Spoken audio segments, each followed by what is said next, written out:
Assalamualaikum warahmatullahi wabarakatuh. Terima kasih atas waktunya, Abah Hasim Muzadi. Eh, Langsung saja, tujuan wawancara ini untuk video profil Ponpes An-Nur 1 yang mengangkat tema sosok pendiri Kiai Anwar Nur yang akan dirangkum dari banyak narasumber, dan salah satunya Bapak Kiai Haji Hasim Muzadi. Dan video ini akan di launching saat haul Kiai Anwar Nur nanti. Langsung saja ke pertanyaannya. Pak Kiai Hasim dulu mondok di An-Nur tahun berapa, dan bagaimana dulu saat mondok di An-Nur?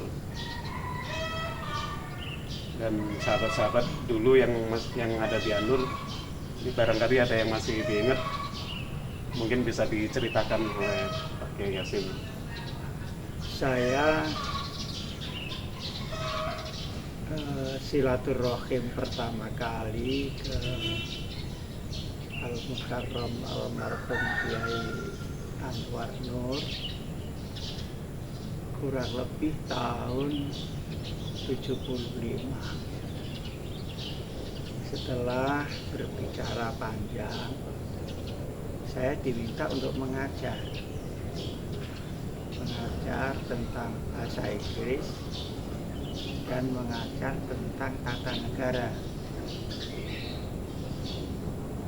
Karena menurut beliau santri-santri ini harus mengerti negara.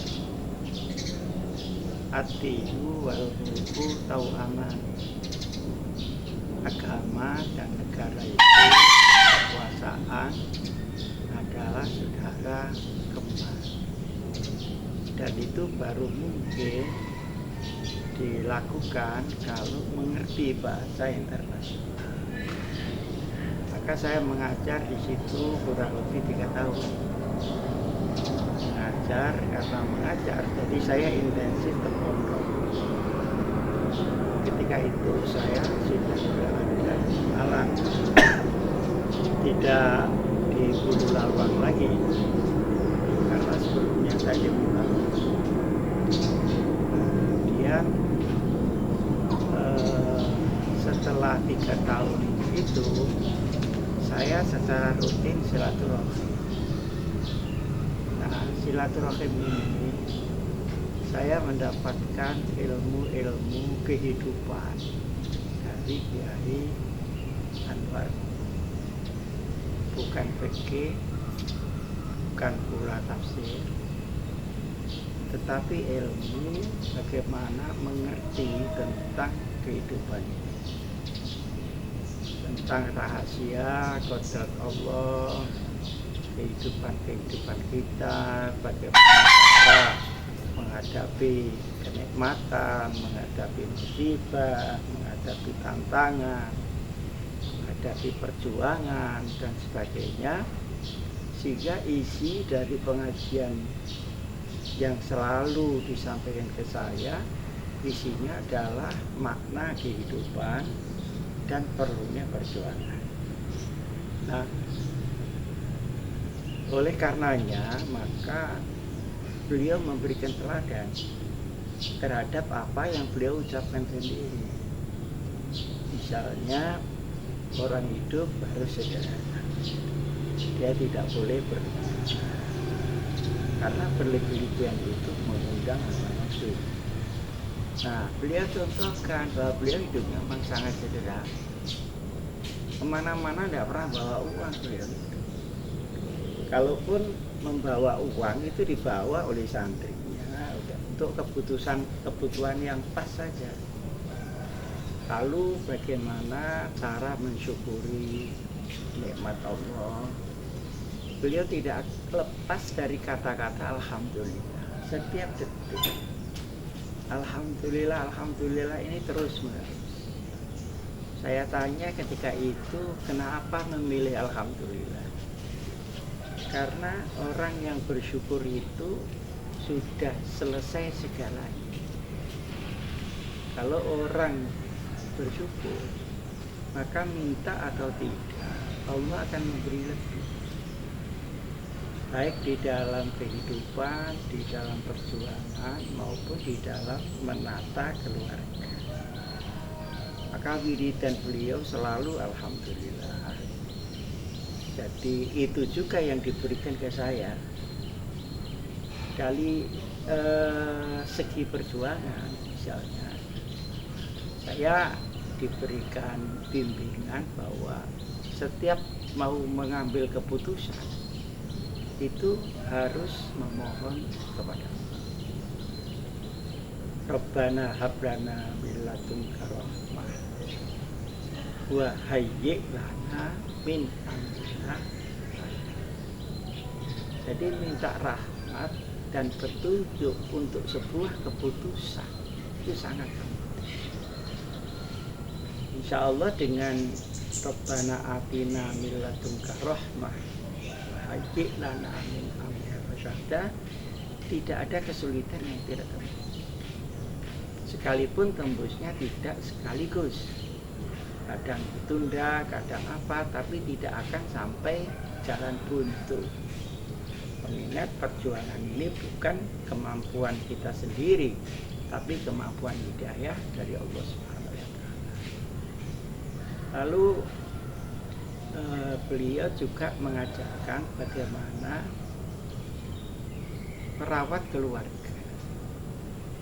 Merawat keluarga itu harus dimulai dari kebersihan hidup kita. Orang yang hatinya bersih, rezekinya bersih, perilakunya juga bersih, Allah akan memberikan keluarga yang bersih. Jadi sebelum kita merawat keluarga, itu harus kita bisa merawat diri kita sendiri. Dari situlah maka hal-hal yang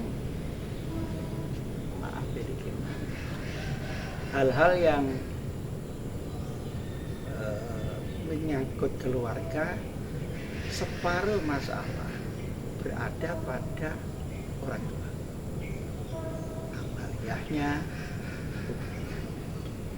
Yang separuh lagi ini pada pergaulan. Ini pun juga timbal balik.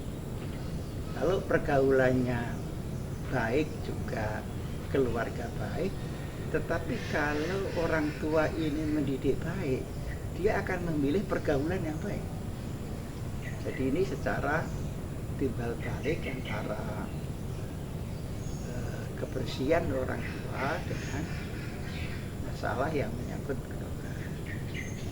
Saya selalu diingatkan tentang itu. Jangan sampai Hasim memakan rezeki yang tidak ada namanya. Itu istilahnya. Rezeki itu harus ada namanya. Ini hasil kerja, hasil sodako, atau hasil diberi orang, atau hasil jasa maklaran, gaji guru, ini harus ada. Kalau tidak ada, berarti rezeki itu tanpa nama. Nah, kalau tanpa nama, ini akan menjadi rezeki yang subhan. Nah, kalau rezeki itu salah, maka rezeki menjadi haram. Tapi rezeki yang syubhat itu adalah rezeki yang tidak jelas. Ini rezeki berdasarkan apa? Nah, begitu. Nah, dua hal ini akan mempengaruhi kepribadian seseorang dan akan mempengaruhi hati dan pikiran orang itu. Orang yang banyak subhat dan banyak haram, pikirannya mesti subhat, pikirannya mesti cari yang haram. Karena sesungguhnya yang diolah oleh diri kita itu adalah makanan dan pikiran. Oleh karenanya, selain pengendalian ibadah, itu harus ada pengendalian apa yang kita makan. Ini saya pegang betul, sehingga saya tidak punya obsesi menjadi orang kaya raya. Saya punya keinginan supaya jadi orang yang cukup. cukup untuk saya, cukup untuk perjuangan saya, tidak sampai kekurangan, maka diberilah oleh beliau wiridan ya Allah ya Kafi, bukan ya Allah ya Ghani, ya Allah ya Kafi. Dan alhamdulillah sampai sekarang saya ini ya cukup sekalipun tidak berlebihan. Nah, kemudian ada ajaran yang menarik, yakni ketika seseorang itu mendapatkan fitnah, mendapatkan halangan, tuduhan, ini pertama kali yang harus dilihat adalah ya apa tidak tuduhan. Fitnah itu benar apa tidak? Kalau benar, maka dia harus istighfar banyak-banyak. Nah, kalau tidak, itu kita harus tahan, karena setelah itu Allah akan memberikan makom yang lebih tinggi daripada makom yang sekarang. Maka, nah, makom orang itu macam-macam. Ada makom pangkat, ada makom pemimpin, ada makom tazkiyatun nafs dan sebagainya. Pokoknya makom di mana orang itu berada. Gitu. Sehingga saya melihat kehidupan ini menjadi terang dan jelas dengan pengajian-pengajian khusus yang saya hanya datang sendiri, kemudian didongengi oleh beliau. Nah, jadi saya kepada beliau tidak belajar kitab, jadi saya belajar kehidupan di situ, dan itulah yang juga saya rasakan manfaatnya sampai sekarang. Ada satu hal yang saya terkejut. Beliau menyampaikan nanti kalau saya sudah tidak ada, saya ingin anak-anak saya kalau melangkah tanya Pak Hasyim dulu. Saya juga tidak ngerti apa maksudnya. Kenapa tidak diberitahu sendiri, Kiai? Tidak, masing-masing orang ini dengan bagian ilmunya masing-masing. Gitu. Sehingga saya sampai sekarang sering datang ke Kusbah, datang ke sana, dan juga merundingkan hal-hal tentang kesulitan, tentang pondok dan sebagainya. Itu adalah bagian dari wasiat beliau. Nah, dalam segi perjuangan ini ada satu kesan yang sangat mendalam ketika tahun 1980 saya sudah menjadi DPR tingkat 1. Tidak tahu bagaimana Kiai Anwar tahu begini, Hasyim, dulu kamu saya suruh menjadi DPR, dan itu penting supaya tahu.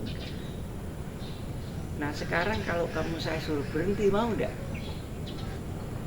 Ya, akhirnya ini terjadi perdebatan di keluarga, begini, seru perdebatan itu. Akhirnya diambil keputusan, jadi sudah terima aja, suruh berhenti ya berhenti. Nah, lalu saya tanya, saya disuruh apa? Kamu bikin pondok karena umurmu sudah menjelang 40 tahun. Pondoknya di mana? Ya, lah tidak tahu, pokoknya bikin pondok aja. Ya, satu ketika Kiai Anwar itu jalan-jalan ke rumah saya di Jalan Cengkerayam. Itu dulu Jalan Cengkerayam itu bukan jalan besar.